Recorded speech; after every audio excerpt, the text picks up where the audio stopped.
설마 하나님이 교회를 버리시겠어? 안녕하세요. 채널 애청자 여러분. 오늘 주제는 다소 섬뜩하죠. 교회를 설마 버리시겠냐는 말씀 많이 들어보셨죠? 우리가 동방의 예루살렘인데, 대한민국이 선교사 파송 2위 국가인데, 그리고 주님께서 십자가에서 피를 흘려서 세우신 교회인데, 우리의 죄보다는 주님이 더 크셔. 그래, 우리가 다 죄인인데, 우리는 행위로 구원받는 게 아니야. 하나님 앞에서 다 똑같은 죄인인데 어떻게 우리가 우리 행위로 정결해 줄 수 있겠어? 그래 맞아. 가끔씩 있잖아, 그 유튜브에서 그 배도한 교회를 떠나라는 애들 있지? 알고 보면 신천지야. 이단이야, 이단. 그렇게 교회에서 분리시켜서 우리, 그리고 나를 타락시키려는 다 그놈들이 다 사탄의 계략이야. 설마 주님께서 교회를 버리시겠어? 말도 안 되지. 그렇게 말고. 자, 이런 내용의 설교들 많이 들어보시지 않았나요? 아니시라고요? 저는 요즘 소위 자칭 우파 기독 유튜버나 아니면 선교사를 자칭하는 유튜버 등등, 아니면 아예 대놓고 나 여호와가 말하노라 막 이렇게 1인칭 화법으로 말씀하시는 분들 많이 본 것 같은데요. 그런데 그거 아십니까? 지금 우리가 목격하고 있는 이 광경이나 심판받기 직전에 이스라엘 또한 같은 내용을 선포하는 자칭 선지자들이 넘쳐났었던 사실을, 지금이야 우리에게 선지자로 대접받지만 그 당시 이사야나 예레미야 뭐 이러신 분들은 사탄의 자식으로 불렸을 겁니다. 그도 그럴 것이 긍정적인 말은 하나도 안 하고 맨날 입만 열면 재앙이고 심판이고 전쟁 난다고 그러고 이런 비주류 선지자들. 그런데 지금도 그때와 하나도 다르지 않은 것 아십니까? 전도서 1장 9절 말씀. 이미 있던 것이 후에 다시 있겠고 이미 한 일을 후에 다시 할지라. 해 아래에는 새 것이 없나니. 현재도 디테일한 아주 조금의 부분들만 살짝 바뀌었지 거의 동일한 일이 계속해서 반복되고 있습니다. 우리가 어찌어찌해도 설마 예루살렘 성전이 있는 이곳 유다 땅을 설마 절대 하나님께서 막 버리겠어? 하는 이런 믿음을 굳게 가지고 있었던 유대인들에게 실제로 닥친 일은 그들이 믿는 성전이 파괴되고 자식 잡아먹는 일이 발생하고 전 세계로 뿔뿔이 흩어지는 이 디아스포라가 일어나는 전쟁과 재앙의 혹독한 심판이었습니다. 오늘 이사야 2장에 나타난 하나님께서는 언약 백성이라도 그들이 어떤 일을 하게 되면 하나님께서 버리신다는 내용을 기록해 놓으셨는데요. 오늘 좀 자세히 살펴보도록 하겠습니다. 자, 이사야 2장 5절. 야곱 족속아 오라, 우리가 여호와의 빛에 행하자. 주께서 주의 백성 야곱 족속을 버리셨음은 그들에게 동방 풍속이 가득하며 그들이 블레셋 사람들 같이 점을 치며 이방인과 더불어 손을 잡아 언약하였습니다. 지금 하나님의 대언자 이사야의 입술을 통해서 분명하게 하나님께서는 야곱 족속을 버린다고 말씀하십니다. 그런데 그 이유는 그들이 이방인의 풍습을 따르며 점을 치고 이방인과 더불어 손을 잡아 언약하였기 때문이라고 분명하게 우리에게 알려주십니다. 아마 여기까지 말씀드리면 설마 교회는 그런 적은 없어 하실 분들을 위해서 지금부터 자료 화면들을 한번 보여드리겠습니다. 가톨릭은 아주 오래전부터 아주 계획적으로 교회를 다시 카톨릭과 하나 만드는 운동을 지속해 왔습니다. 네, 아주사 나우라는 프로그램이에요. 특히나 그 중심에 선 것은 음악이었습니다. 요즘 대부분의 젊은 청년들이 예배를 드릴 때 있어서 가장 중요하게 보는 부분은 보통 말씀보다는 음악입니다. 네, 정확히 말하면 분위기예요, 분위기. 그리고 현재 가톨릭과 기독교의 예배 음악은 그 차이를 구별하기가 힘듭니다. 즉 현재 음악 예배에 열심인 이 기독교 청년을 가톨릭 예배 음악의 장소에 샥 하고 집어서 데려다 놓아도 이질감 하나 없이 바로 적응할 수 있는 지경입니다. 부르는 찬송이 같아요.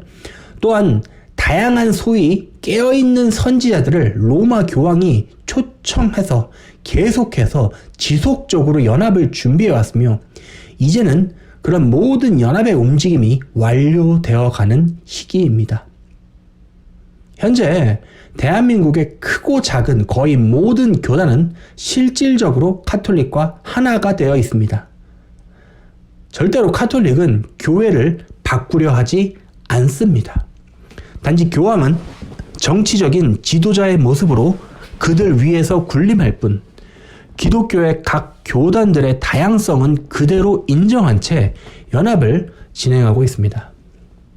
그 결과 실제 예배의 장소에서 그들이 느끼는 변화점은 거의 없거나 아주 극리한 지경입니다. 저는 얼마 전 제 블로그의 댓글에서 엄청난 일을 목격했습니다. 그것은 소위 기성교회에서 영면자 추모 예배 및 홈커밍 데이를 진행하면서 강단 앞에 죽은 자들의 사진을 놓고 예배를 드린다는 다소 충격적인 언급이었습니다. 저는 설마 하면서 인터넷 검색을 시작했고 별로 지나지 않아 그 교회의 홈페이지에 자랑스럽게 올려놓은 사진들을 입수할 수 있었습니다. 자, 지금 보시는 사진들은 실제로 매년 몇 차례씩 실제로 벌어지고 있는 끔찍한 우상 숭배의 흔적들입니다. 물론 현재에도 이 추모 예배라는 형식으로 죽은 자 앞에서 드려지는 예배가 소위 기성교단의 목사들을 통해서 각 장례식장에서 드려지는 것을 잘 알고 있습니다. 이번 기회에 정확히 말씀드리지만 성경에 추모 예배라는 것은 없습니다. 네, 역시 추모 제사라는 것도 없습니다. 예배는 철저하게 하나님 앞에 드려지는 것이기 때문에 죽은 자를 위해서 드려지는 예배 따위는 성립될 수가 없습니다. 그냥 상을 당한 자가 공동체 안에 있으면 위로하고 그들을 도와줄 수 있는 여러 가지 방법으로 도와줄 수 있는 데까지 도와주는 것이 그리스도인의 기본 중의 기본입니다. 그런데 소위 말해서 정식 교단에 속한 교회에서 아주 오래전부터 이러한 가증스러운 제사가 계속해서 드려지고 있었다는 사실을 알게 하시는 것도 하나님께서는 이미 오래전부터 아주 오랫동안 참아오셨으며 이제 심판의 때가 다가오면서 이 모든 것을 만천하에 드러나게 하셔서 소수의 정결함을 입을 자들을 분별하게 도와주려 하심임이 깨달아졌습니다. 다시 이사야서로 돌아가겠습니다. 하나님께서는 야곱의 집을 버리는 이유는 분명히 이방인과 손을 잡아 언약해서라고 말씀하십니다.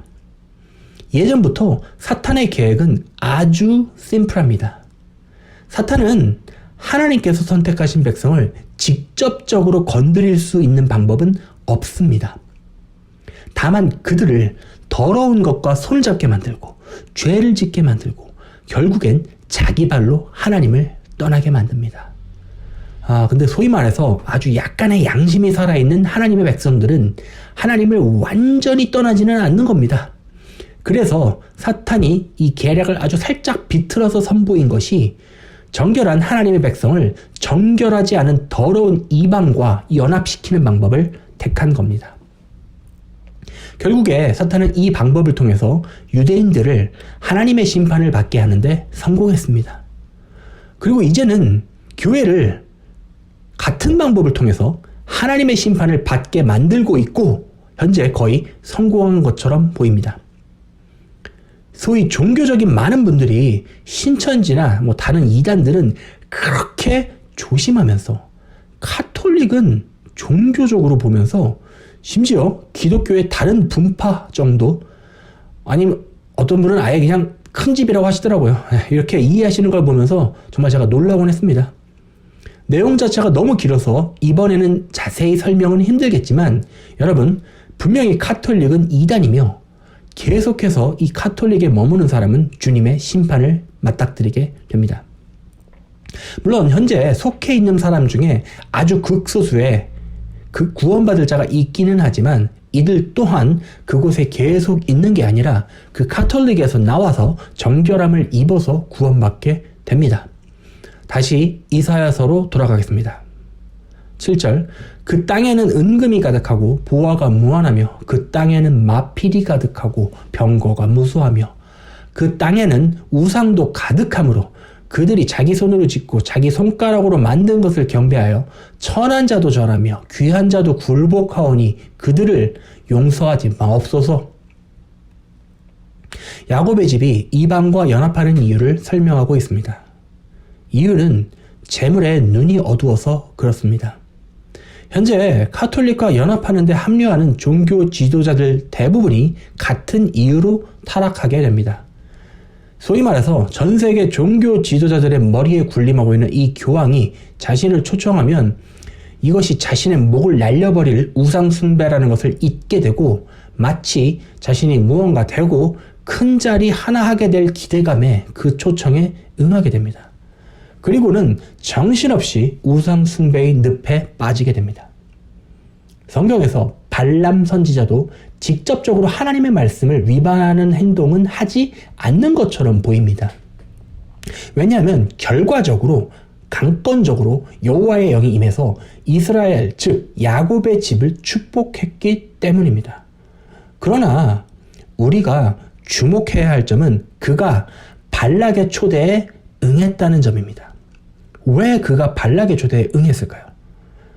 그것은 발람이 약속하는 이 수많은 재물이 궁금하고 그 뱃속 중심에는 발락이 약속하는 우상 숭배의 대가가 아주 크고 좋아 보였기 때문입니다. 대부분의 종교 지도자들은 자신이 비록 교황을 만나지만 배도는 하지 말아야지, 타협은 하지 말아야지, 이렇게 자기 자신을 스스로 위로하면서 그 만남을 갖게 됩니다. 그러나 이미 교황을 만나기로 결정한 순간 하나님 앞에서 그는 배도하게 되며 직접 하나님께서 보내신 미혹의 영이 그를 휘감아 결국엔 지옥까지 가게 되는 급행 열차를 타게 됩니다.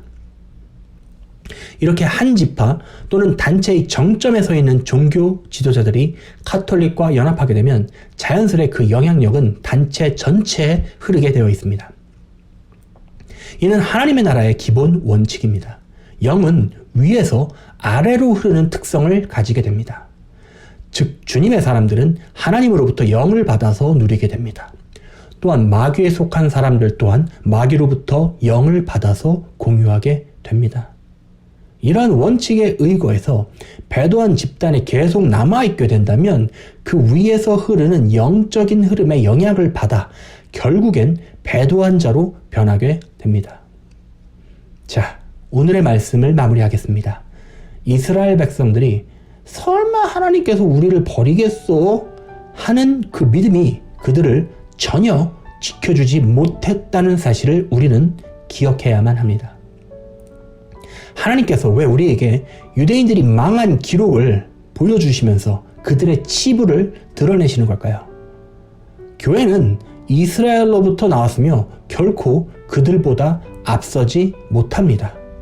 우리는 참 감람나무의 진액을 받는 돌 감람나무인 것을 깨달아야 합니다. 우리가 원가지를 지탱하는 게 아니라 그들이 지탱합니다. 그런데 하나님께서는 이 원가지인 이스라엘도 버리셨습니다. 그런데 당신을 버리지 아니하겠습니까?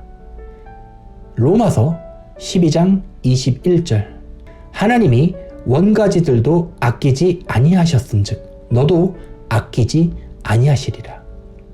잘못된 믿음을 가지고 있다가 결국 나라가 없어지는 지경에까지 이르렀던 유대인들을 바라보면서 그것을 교훈으로 삼으라는 하나님의 뜻을 기억하시기 바랍니다.